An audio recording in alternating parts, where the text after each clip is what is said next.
welcome to IK for Billion. This is Dr. Ali. Today we're talking about the healthcare system which believes in shared responsibility between individuals, government and community. And it's also a multi-payer healthcare system. That's right, we're talking about Singapore healthcare system. Singapore, an island city-state of southern Malaysia, is a global financial center with tropical climate and multicultural population. A land which is about 719 square kilometer, it has Chinese, which is 74% of 2.6, Malays, which is 13%, and 9% of Indians, and 3.27% of others. The total population of Singapore is 5.6 million, out of which 3.97 million are the residents, 3.44 million are citizens, and 0.53 million are permanent residents, and the remaining 1.65 million are non-residents. A recent report by UNICEF in 2018 suggests that Singapore had the least infant mortality rate, which is 1 out of 909 live births. And also in terms of average life expectancy rate, in 2007 was 78 years and now it is 83 years, which is quite high, and Singapore now expects to live longer. And also the old age support ratio is also declining from 1970, which was 13.1, and now in 2017, which is about 5.1. And like any other healthcare system, it goes to a series of evolution that takes place. When you go back to time in Singapore in 1960, if you see the challenges they faced was due to rapid urbanization led to pollution, improper disposal of rubbish, and healthcare importance for nation building. So what Singapore did is the government took responsibility on improving the healthcare system of Singapore, at the same time building a lot of clinics and hospitals, giving education in terms of public health in schools, and also a lot of campaigns were taken up in terms of keep Singapore clean. This was in 1960. When you come back to 1970, the population in Singapore was wealthier, at the same time they were very educated. This lead to having expectation of people of Singapore to have a better and high quality with sophisticated healthcare system. This was the major challenge in 1970. With the government took up a lot of ideas in terms of building up with better infrastructure, in terms of having sophisticated healthcare system by introducing polyclinics. Well, this was one of the ways where government could cope up with in terms of high quality and high technology of healthcare system. And when coming on to 1980, due to this increasing in administrative level, there was a rise in healthcare cost with finite amount of resources.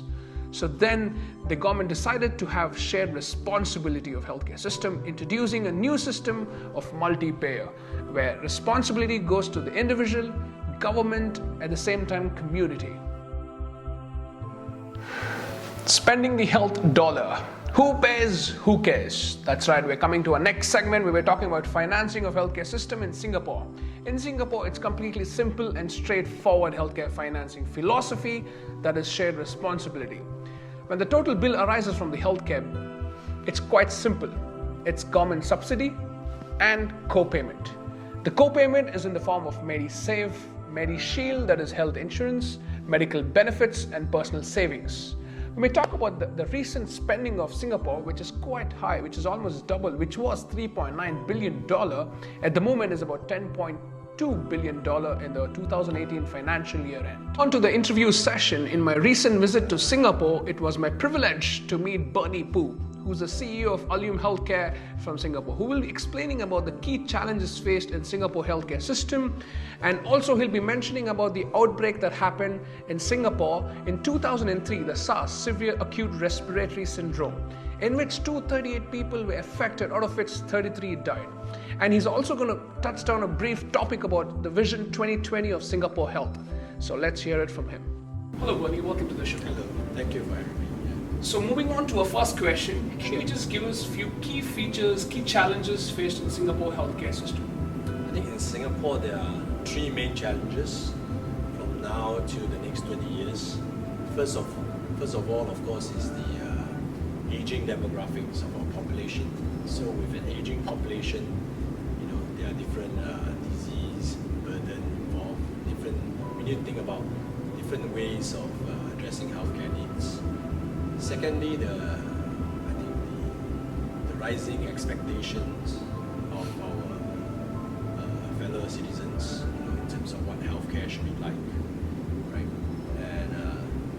thirdly, of course, how do we control the cost of healthcare, which is rising very rapidly in this part of the world? Yeah. And to respond to that, I think we have a few objectives in mind. One, of course, to make healthcare as affordable as it can be, as it should be, and to maintain quality healthcare by incentivizing outcomes. And thirdly, is to be able to provide good quality healthcare in a sustainable way, whether it's in manpower, the technology involved. So the vision for us is to move beyond healthcare to health, and to move beyond hospital to community, and to move beyond quality to in fact value, the value add of healthcare services. When we talk about challenges, do you also face in terms of having shortage of doctors in terms of healthcare professionals in your country? Yes. I think like most other countries, we have the same issues, and it's part of globalization.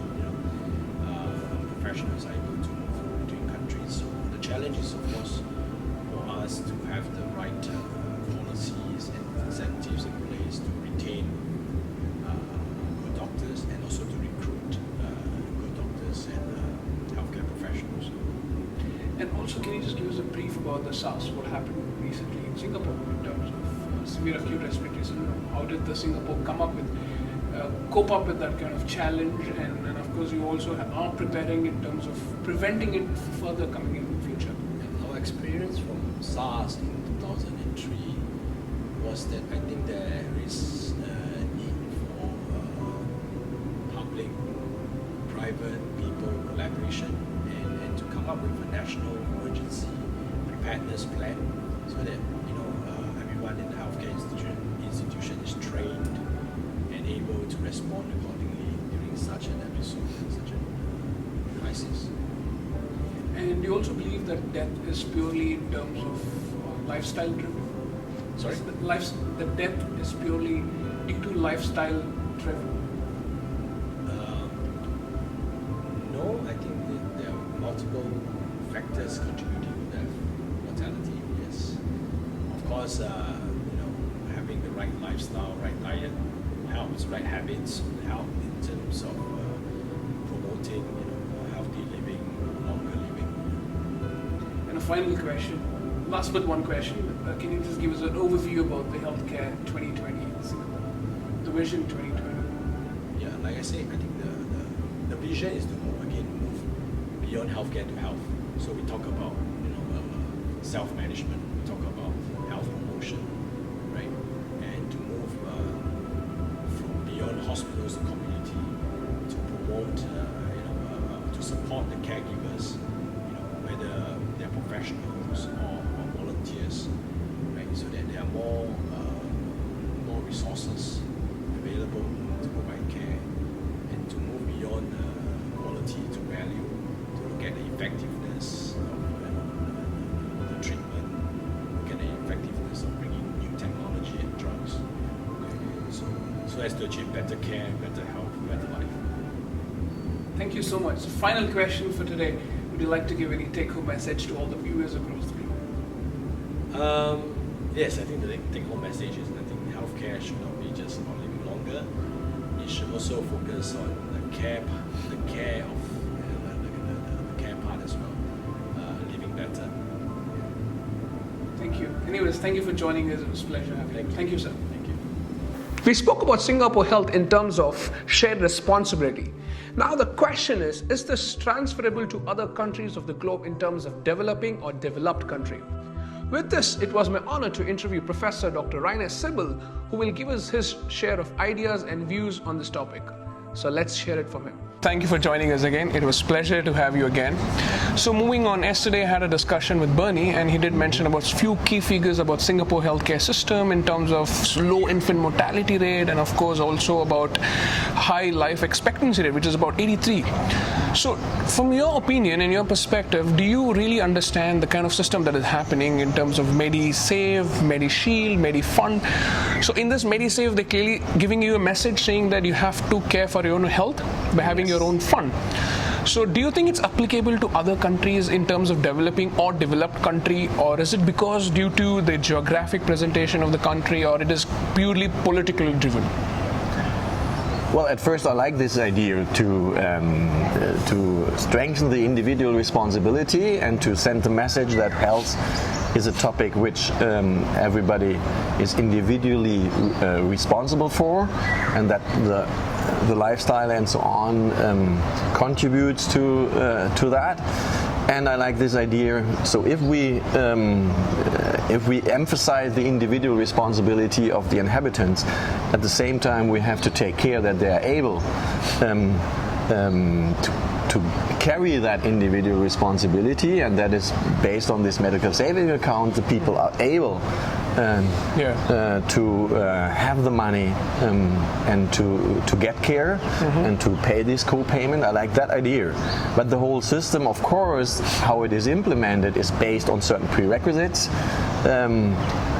Singapore is a tremendously well-developed country. It's one of the wealthiest countries on this planet. That's right. The infrastructure is in place. So when it comes to saving accounts from a technology point of view, you know, all the employees and so on are based on formal contracts. So the way how you can implement technically the way of filling up the account, that it is automatically going into these accounts and so on. These kind of infrastructure is in place, which you don't have in every country. And the next thing is, of course, that the Asian culture also contributes to that in sense of the understanding that the emphasis on individual responsibility comes first, and that the state or the government is more the last resort of solving problems instead of the first address you approach to solve something. So, and Professor, we do mention about it's politically driven some way or the other in Singapore, because here the laws are quite strict. But when you compare to in any developed countries like in Germany, the laws there as well completely regulated, and they are formal payments as well. So do you think this MediSave idea would be ideal in German field itself? Well, a lot of batches, a lot of MBA participants ask that question. Is that transferable to other countries? And especially a lot of German participants ask that question. Can we transfer that to Germany? The expert here from Singapore always answered, no, it's not possible to transfer that to Germany. The one reason he mentioned is because you're a democratic country, a real democratic country in sense of not dominated by one party, which means there is an issue with implementing that system coming not from greenfield, coming from an existing system. Is it possible to change the existing system with the existing principles in the direction of medical saving accounts? And there are a lot of concerns that this way is not implementable. You know, so maybe it's easier if for emerging countries which are still in the process of establishing a new healthcare system or a way of financing healthcare to think about that idea than for developed countries who already have a well-established system and want to change it. That is maybe a bigger issue for these kind of countries. And do you think at this particular system, is it a sustainable healthcare in terms of this kind of system what they have? Well, sustainability is always a big question, because we all know that around the world we have trends which are changing the circumstances, especially demographic trends are changing the situation in a lot of countries, and especially here in Singapore, like in other countries, like in Germany, like in China, like even in the Middle East and so on, are changing the circumstances you're working in, the environment you try to establish a system or you have your system in. And sustainability means, you know, you have to find new answers because the environment is changing. Nevertheless, what I like is that the Singaporean government, due to the stability, which is maybe or the benefit of that stability in political sense, is maybe that they are allowed to look more than 10 or 15 years in advance and to look what the challenges are and to prepare comparatively early the country to balance these challenges. And that you can identify in sense of the aging, the issue of aging population was identified here tremendously early. Yes. And then they established an additional system very similar to the healthcare system to take care of this elderly issue. Community centers. You know, community centers. Yeah, and also a kind of insurance system to take care that there is enough capability even for the elderly to be able to take care on their own, and that it will not be shifted to the governmental burden. Correct. You know, and that I like in sense of there are advance in that sense due to political stability to think a little bit more ahead than we are used in other countries. That's right. Like in Germany, where the normal politician will think about 5 years, election period, and that's it. Yes, that's right. Thank you. Thank you. It was a pleasure having you again, Professor. Thank you so Ali. much. Thank you very much. Thank you. Now we come to the end of the video where we assess the healthcare system on the basis of talking to our expertise, locals, and our research. The Singapore healthcare system, in terms of accessibility, you can clearly see that the number of hospitals and clinics are increasing, the intake of doctors and nursing is also increasing, and the number of beds is also increasing. So this suggests that there is a good number of access to healthcare. When it comes to next, affordability to healthcare, the shared responsibility, at the same time the government and the people are responsible for their own health. The people who cannot afford the healthcare system, the government takes the responsibility. And you also see the MediSave account, 3.1 million people have positive account. So that's again a very good example to show to the world. When it comes to quality, they have high-end quality, at the same time high-end technology healthcare system, which is very sophisticated with better service and need. And also, when to sum up this video, I would like to say 5 things that in terms of Singapore healthcare, it is multi-payer, market-driven, shared responsibility that makes it affordable, high quality, and better access. With this, we would like to rate the system as 4.5. Now we come to the end of the video where I like to say a big thank you to all the viewers across the globe. Like, share, and subscribe to our channel. What I believe in I Care for Billion is knowledge has to be shared and passed on. Stay healthy. Thank you.